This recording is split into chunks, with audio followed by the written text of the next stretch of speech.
At Camp Codger, we take seriously the axiom, getting old isn't for sissies. I'm Gary Ebersole, and I discovered how true that phrase is when I decided to challenge myself a couple of weeks ago and head out on a hike that I hadn't been on in almost a year. Picacho Peak is a moderate to hard hike by some measures, a bit over 4 miles round trip, 1,200 feet of elevation gain, with the occasional steep rocky patch. It's been one of my favorite hikes with excellent vistas, and I feel a sense of accomplishment when I finish. This time, it didn't go so well. I struggled almost from the beginning. It seemed like the trail had certainly become steeper and rockier since my last hike up. Of course it hadn't, but it certainly felt like it. The views from the summit were still great, even when I noted my time reaching the peak was much slower than my best time 7 years ago. After a few stumbles on the way down, I found myself picking my path carefully like an old man. And for the first time, I received a couple of attaboy-keep-going, old codger compliments. Who are you talking to? Me? I'm not that old. I'm only 76. I don't need your encouraging words.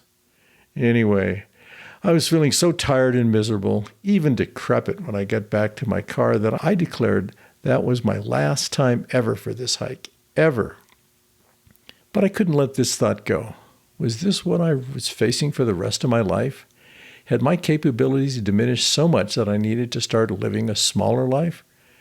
Quite honestly, I fell into a deep funk thinking about what seemed like a real loss. Over the next few days, I kept coming back to my response to this challenging hike.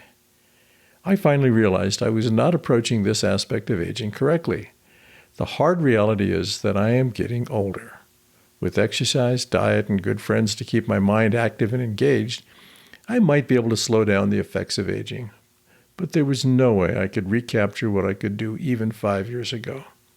What I needed was a strategy to deal with the changes brought about simply because I was getting older. What I came up with was a simple mantra: allow, accept, adapt. By allow, I mean when an opportunity pops up, I need to avoid reflexively saying, "No, I'm too old," or "I have a medical issue," or "I'm tired." Sure, sometimes those are the right answers, but I shouldn't fall back to the easy no without giving it some consideration.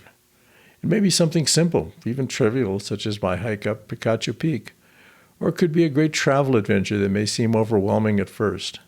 I shouldn't make my world smaller any sooner than I need to. Now, just because I may be allowing more into my life, I still need to deal with the new reality. I need to accept that my new experiences will be different, accept that my pace may be slower, and the distance traveled may be less than before. I also need to accept that learning something new may not be as easy as it was even a few short years ago. In simplest terms, I need to accept my age. Finally, I need to learn to adapt to the new reality. Change how I do it. Pick a different route. Stop and enjoy the view, the ambience. Use hiking poles. Don't measure. I need to reset my goals to the Nike slogan, "Just do it." It's not always a competition, and nobody cares whether I was fast or slow. Now, this is just me. Some people come to this aging reality naturally without the navel-gazing I am prone to do. That's great for them. Me, I need to approach challenges like this as a problem to be solved. My solution is my new aging mantra: allow, accept, adapt. My goal is not to give up. I want to keep doing things I enjoy and learning new skills. I want to stay engaged. What I don't like is to be constantly surprised by the reality of getting older. So, how is this new strategy working out? Am I dealing with these natural life changes any better? In general, over the last couple of weeks, it's been a yes. I feel much more relaxed about our trip to Japan this fall, and I feel good about the prospect of learning a bit of Japanese before we go. I may not be able to learn as much as I could when I was younger, but just doing it will be an accomplishment. I adapted my goals to meet my reality. Picacho Peak, I'm allowing this hike back into my life in a few weeks, but I won't check my time when I reach the summit. I'll just enjoy the view at 8,500 feet. And I'll be extra careful during the hike because I accept that I'm an old man and I need to adapt to being a bit more cautious. But I'm doing it, and that's what matters. Thanks for listening. We'd love to hear from you. Leave a comment below. Send an email to campcodger@gmail.com or leave a voicemail at 505-216-6171.